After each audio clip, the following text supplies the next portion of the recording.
Hello, السلام عليكم. aad baan idin salaamayaa. Halkan waxaan ka soo jeedinayaa talo yar oo ku saabsan xawayaanka, caawintiisa iyo ilaalinta xawayaanka. Talo yar oo ku saabsan oo aan isiri waa wax inagu wada waajib qof kasta ku waajib ah oo ajar iyo khayr ka helayo hadduu caawiyo oo ama ilaaliyo oo waajib uu ka saaran yahay.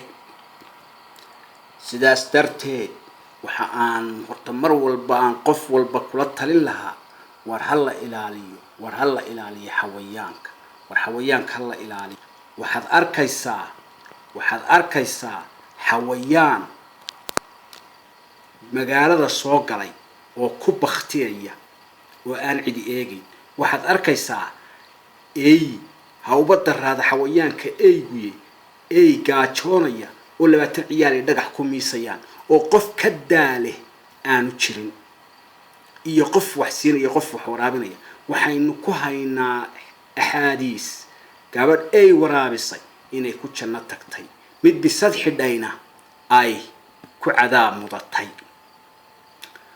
waxa aan arkay oo inagu aynu dee caadi inoo ah xawayaanka wixii manfac leh sida xoolaha oo kale cad iyo caan aynu ka helaynana inaynu dhaqanayno oo xanaanaynayno, wixii kalena aynaan eegayn.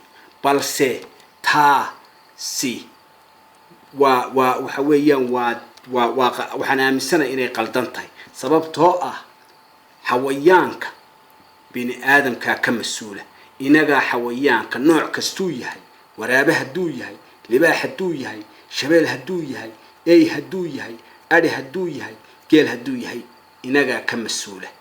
mas'uuliyadda ilaahay inagu ina saaray maaha ka caanaha iyo cad kale hawdinaynu eegno, ka kalena aynaan eegin hadduu baktiyo weliba wax yeelayno.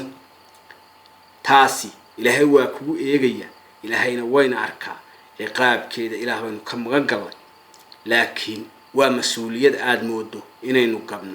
taasaan doonayaa inaynu isku dhiirigelino sidii xawayaanka loo caawin lahaa ee wax loo tari lahaa. qof waliba hadal ha noqoto qof waliba wuxuu awoodo oo u geysan lahaa. waynu haynaa qisad waxaynu haynaa xawayaanka iyo ibni aadamka. adduunyada waxa ku soo horreeyay ibni aadamka waxa ku soo horreeyay adduunyada waxa ku soo horreeyay xawayaanka oo ilaahay hor abuuray. taasaynu ka dheehan karro nebi aadan iyo xaawo markii calayhi salaam laga soo tuuray jannada ee ifka lagu soo tuuray, dee xawayaan waxay dhaqan jireen xawayaan iday dhaqan jireen. taasi waxay caddaynaysaa inay ayagu kaba soo horreeyeen oo adduunyada kaga soo horreeyeen, xawayaanku kaga soo horreeyeen. bini aadamkana xawayaanka dhammaantii bini aadamka ka mas'uulo ilaahay mas'uul uga dhigay. mas'uuliyadda waxaad moodaa inaynu gabnay oo aynu illownay oo aynu meeshaba ka saaray. mas'uuliyaddaasina ajarkeeda ayay leedahay. xawayaanka waxtarkiisu waxaan aaminsanahay in ajar iyo khayr weyn laga helayo haddaad caawiso iyo haddaad wax tarto, inaad ajar weyn laga helayo. haddii aad wax yeeshana dhibaatadiisa iyo ciqaabkiisa ilaa waa ma yeedhaan ay leeyihiin. taa inaynu isku baraarujino ayaa igu kaliifay. waxa aan la yaabay oo arkay oo dhacay beri 2016 soddonkii bishii koobaad 2016 Boorame in lagu sumeeyey 350 ay la yiri waa gaaraysaa.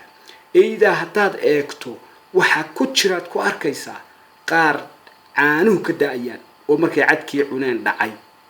waxa laga yaabaa inay 6 caruura oo dhashay 6 ilmood oo dhashay meel kaga yimaadeen oo ay iyagu quudin jireen. marka ay 6 ay tii quudin jirtay dhimatay, 6na gaajay meel ugu baktiyayaan. taasi waa masalo aan aaminsanahay ciqaabkeedu adag yahay. waxa inoo soo daba maray sanadkii dhawaalay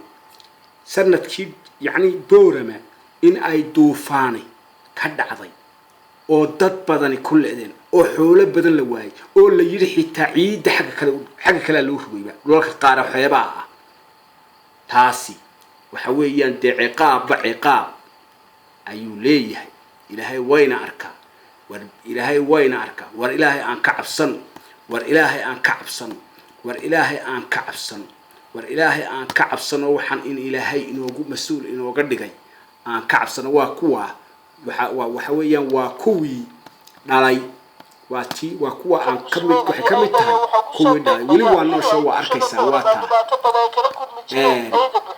bal kliibki waa kane ila daawada bal in yar bal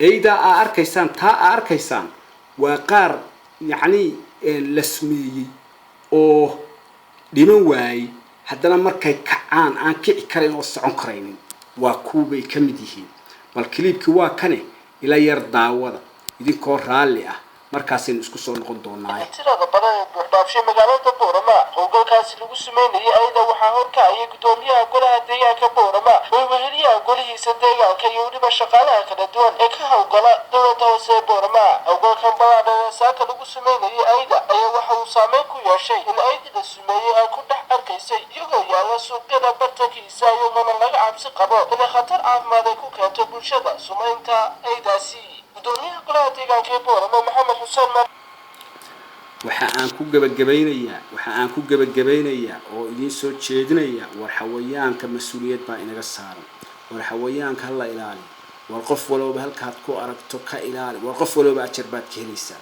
war waad arkaysaa war kii hadal war kala eryanaya ka reebay ciyaalku eryanayaan waxa tirahdaan ciyaalka carruurta wuxuun baa loo sheegay iska daayay dhaha war kii aa waraabin karaysaan waraabiya war kii aa wax tari karaysaan tara war aad iyo aad baan idin salaamaya war khayr waxaan hayn ka heli maysaan war isgaarsiyo qof walba qofkaad gaarsiin karta gaarsiiya oo hal isku baraarujiyo xawayaanka inaga ka mas'uula inaynu ilaalino aad baan idin salaamaya aad baa u mahadsantihiin. Assalaamu calaykum.